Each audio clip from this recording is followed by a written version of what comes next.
वर्णिवेशरमणीय दर्शनं मन्दहासरुचिराननाम्बुजं पूजितं सुरु नरोत्तमैर्मुदा धर्मनन्दनमहं विचिन्तये। असतो मा षट्गमय तमसो मा ज्योतिर्गमय मृत्युर्मा अमृतं गमयः। ओम शांति शांति शांति।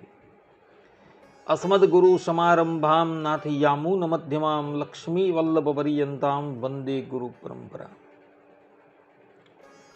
આજની જ્ઞાન સભાની અંદર પધારનારા બધા જ ભગવત ભક્તોને વેદાંતાચાર્ય, પુરાણ ઇતિહાસાચાર્ય અને ફિલોસોફી શાસ્ત્રી રાકેશભાઈના હેતપૂર્વક જય સ્વામિનારાયણ।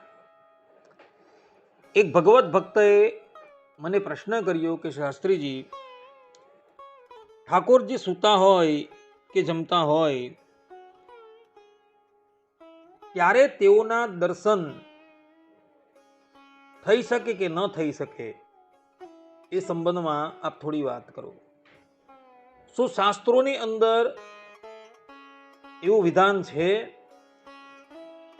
કે ઠાકોરજી ભોજન કરતા હોય કે શયન કરતા હોય ત્યારે એમના દર્શન ન કરવા? આ પ્રમાણે એ ભગવત ભક્તએ મને પ્રશ્ન કર્યો ત્યારે અમે એને કહ્યું કે હા, એ સંબંધમાં પણ શાસ્ત્રકારોએ વિધાન કરેલું જોવા મળે છે। જેમ કે વામદેવ સંહિતા 15મા અધ્યાયના 18મા શ્લોકમાં ભગવાન શંકર કહે છે કે સ્વરૂપકાન વાપી વિરૂપકાન યે અપ્યત્રાપી પશ્યંતી જનાશ્ચ દેવાન તેગવે ચ ગોરે નરકે પતંતી નાત શકાશાત પરિદર્શनीयम। अर्थात के अन अवसर के घर में महाप्रभु के रहते समय उनका असली या विकृत रूप को जो देखते हैं वे भयंकर नरक में गिरते हैं, अतः वहाँ प्रभु के दर्शन मना है। अन अवसर एटले के જ્યારે અવસર ન હોય તેવો સમય, પરબ્રહ્મ પરમાત્મા જ્યારે સૂતેલા હોય અર્થાત કે શયન કરતા હોય અને ભોજન કરતા હોય એવા સમયમાં પૂજારી સિવાય કોઈ પણ મનુષ્યને ત્યાં જવાનો અધિકાર નથી।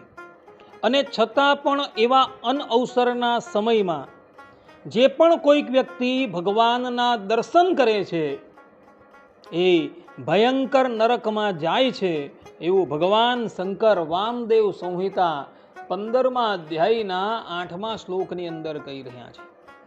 માટે ભક્તો જ્યારે પરમાત્મા પોઢેલા હોય અને ભોગ આરોગતા હોય ત્યારે એમના દર્શન ક્યારેય પણ કરવાના નથી, અન્યથા એ દર્શન કરનારો દુર્ગતિને પ્રાપ્ત કરશે, એવું ભગવાન શંકર કહી રહ્યા છે।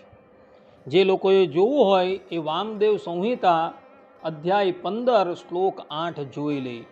એમાં આ વાત ભગવાન શંકરે કહેલી છે। કેટલાક લોકોને એવી કુટેવ હોય છે કે જ્યારે ભગવાન શયન કરતા હોય કે ભોજન કરતા હોય ત્યારે નાના અમથા છિદ્રમાંથી કદાચ ભગવાનનું સ્વરૂપ દેખાતું હોય ને તો એના દર્શન કરતા હોય છે, પરંતુ એવા વ્યક્તિને ખબર નથી કે આ પ્રમાણેના દર્શન કરીને આપણે આપણી દુર્ગતિને નિમંત્રણ આપીએ છીએ।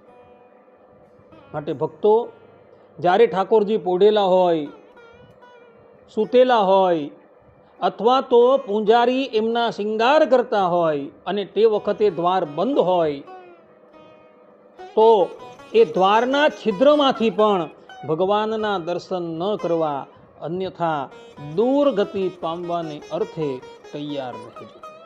આટલું કહીને હું મારા પ્રવચનને અહીં વિરામ આપું છું। સર્વે સંતુ નિરામયઃ, સર્વે સુખીનો ભવંતુ, સર્વે ભદ્રાણી પશ્યંતુ, મા કશ્ચિદ દુઃખ ભાગ ભવેત અસ્તુ। જય સ્વામિનારાયણ।